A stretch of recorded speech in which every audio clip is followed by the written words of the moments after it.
Hello and welcome to the Bulletin with UBS on Monocle Radio. Each week, the sharpest minds and freshest thinkers in finance take you beyond the numbers and hype, right to the heart of the big issues of the day.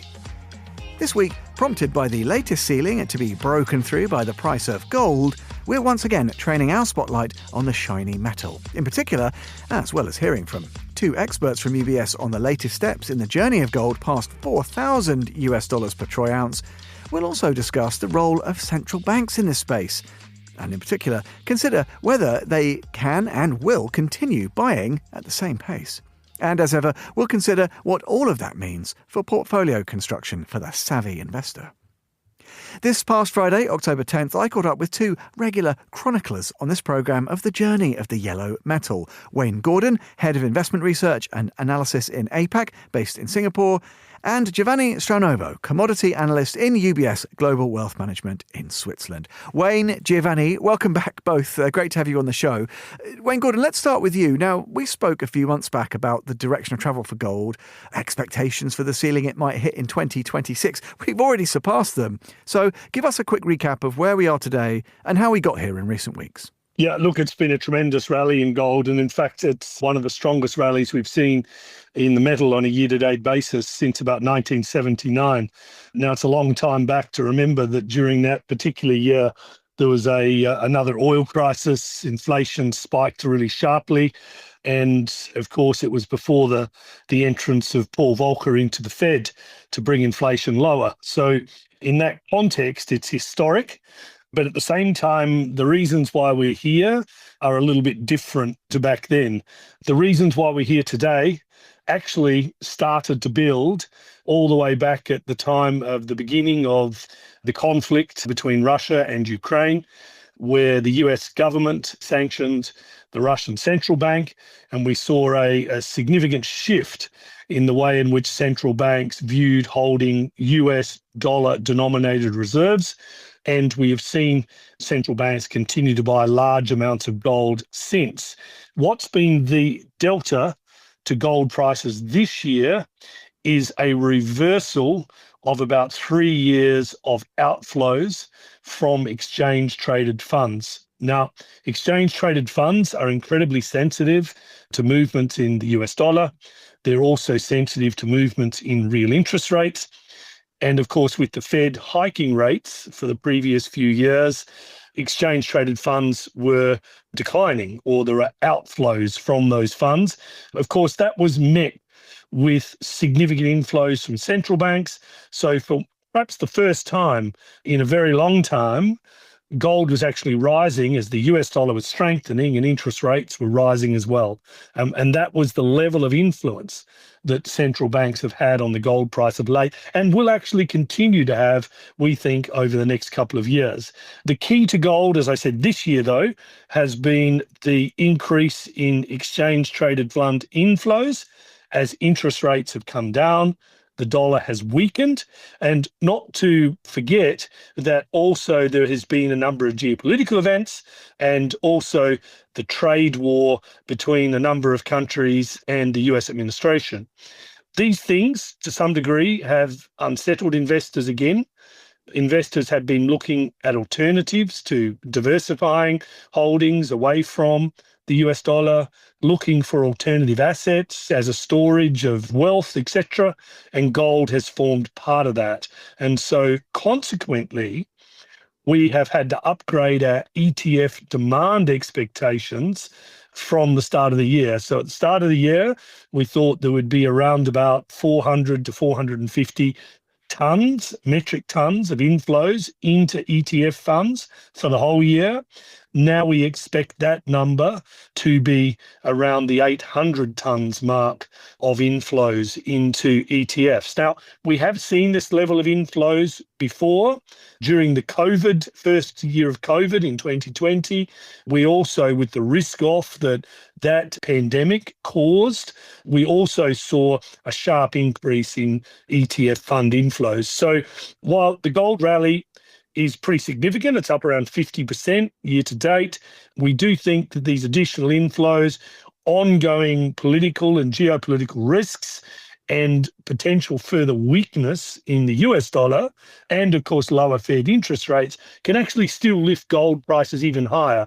And so we have that target of around 4,200 an ounce. Yeah, well, we'll talk a bit more about that and the direction of travel in a minute, but I just want to get back into that central bank picture. And Giovanni, to come to you here, I think maybe we spoke, but I don't know, maybe it was last summer around how bright the yellow metal continued to shine for central banks. And actually, Wayne's alluded to this already there, but just tell us a little bit more about central bank buying, what the numbers are telling us. I think at that stage, it was about a quarter of total gold demand, if I recall correctly. Does the shiny metal continue to shine as brightly for central banks as it did when we last spoke? It still does. We are still a bit debating how much gold they are buying this year. 2022, 2023, 2024, they bought every year more than 1,000 tons of gold. So the number that you mentioned, close to 1/4 of total demand. We originally at the start of the year expected 1,000 tons. We revised it a bit lower after the second quarter numbers came out. Now we're expecting something between 900, 950 tons, but it's still possible that it could be above 1,000 tons. So Wayne and myself keep debating, and I always like to be on the higher side than Wayne, but Wayne looks at closely to the numbers. Essentially, we have seen lately a pickup in demand again after a weaker second quarter. For example, there has been yesterday the report that Brazil bought 16 tons in September after it has been not in the market for an extremely long time. We have still a buyer like Poland, which recently increased the target share of the total reserves from 20% to 30%, and is still active in the market. So these purchases are still there. There is always this difficulty in figuring the correct number, considering that some central banks or sovereign wealth fund, which are also part of this number, are not reporting. And there is this discrepancy between the trackable IMF number and what the World Gold Council, with the help of Metals Focus, is calculating every quarter as a purchase. The other important topic here is that it's still emerging market central bank, with the exception of Poland and eventually Singapore, that continue to diversify into gold, considering that they hold high allocation in currency reserves and low gold allocation. Developed market central banks hold very elevated gold holdings already, so the appetite there is for that reason very low that they come back. But I expect these purchases to continue out of the fact that we mentioned before, also supporting investment demand. These are the same factors also of concern for central banks, and that's why they keep buying.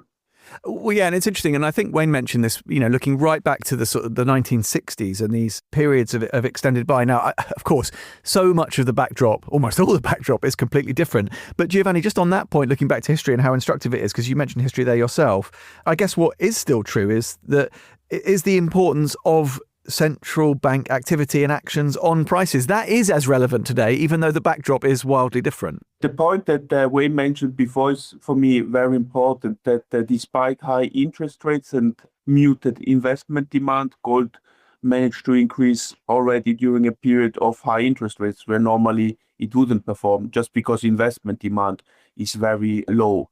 The combination of the two, strong investment demand, as Wayne mentioned before, and now ongoing strong demand of central banks, means the price needs to increase further to just curb back jewelry demand and support scrap supply to balance the market. So it can be very powerful if the two come together, but it has also alone the room to support the price. The combination of the two is then much more powerful than when only one part shines. The historic lens, I think, is interesting. And Wayne, if I bring you back in here, you sort of were talking about diversification and hedging earlier and in terms of portfolio management. Now, it's interesting. I guess it is instructive, isn't it, to look to history if clients say, well, actually, what should my allocation in percentage terms be to gold in my portfolio? I understand its importance.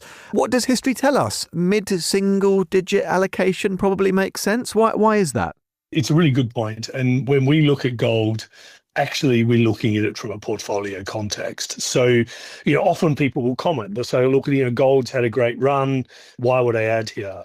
Historically, over up and down gold markets, we have seen that somewhere between 5 and 10% allocation to gold has improved the overall volatility of your portfolio. It has protected your portfolio to some degree to more material drawdowns if you didn't have gold. And of course, there's no counterparty risk and no credit risk to gold. You hold it, you can touch it, or it is backed. The instrument you have is backed by the physical commodity itself. And it can be exchanged, across borders, and it's insulated from these significant moves in currency and so forth. So all these elements, irrespective of the run that gold has had, all adds up to it improving the longer term performance of your overall portfolio. Now, of course, when we look at this, we look at a sort of a US dollar based balance portfolio. But in this current environment, gold has actually performed as a better hedge relative to many other asset classes, which traditionally would have been considered pretty secure hedges. And that's because of these unique qualities and the fact that most people do not have an allocation that is commensurate with that sort of 5% or so allocation that we recommend. Their allocation is much lower on average. So for us, even at higher prices, we still see the benefits of gold having these practical, positive influences on a broader portfolio from a historical context, which is relevant today. Let's be slightly kind of speculative and throw things forwards. And Wayne, you gave us a really good picture earlier. You were talking about, some of the keys this year, ETF inflows. You talked about geopolitics and volatility there. You talked about trade. Let me get a sense from both of you about what things will continue to act on this space. I guess we've got those things we mentioned, ETF inflows, we've got geopolitics, things still pretty volatile. We don't know exactly what's going to happen in trade terms. Other things that we've already alluded to, declining real interest rates, stateside perhaps, or more broadly, just dollar weakness generally. Are these the things that will continue to be relevant when we're looking at gold over the slightly longer time horizon? Giovanni, let me throw that to you first of all. Obviously, it's extremely difficult, and Wayne mentioned already that we changed the forecast a couple of times already.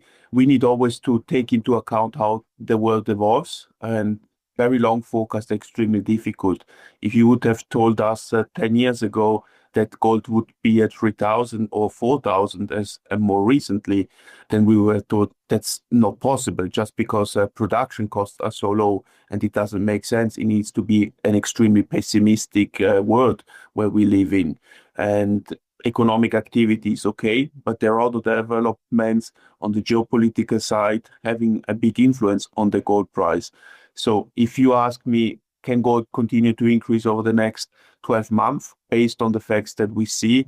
And in that context, one part that I see also as an important driver that is still not going through is the desire of President Trump to have interest rates in the US at 1%. The midterm elections, these are factors, in my view, that can still support investors' desire to diversify out of different assets into gold. So I believe there is still room for higher gold price, despite we are standing at the record high level. Yeah, look, for me, when I think about some of the key longer term trends that have really started to catch on and underpin gold, and actually some other alternative assets, that is the potential for further depreciation of the US dollar.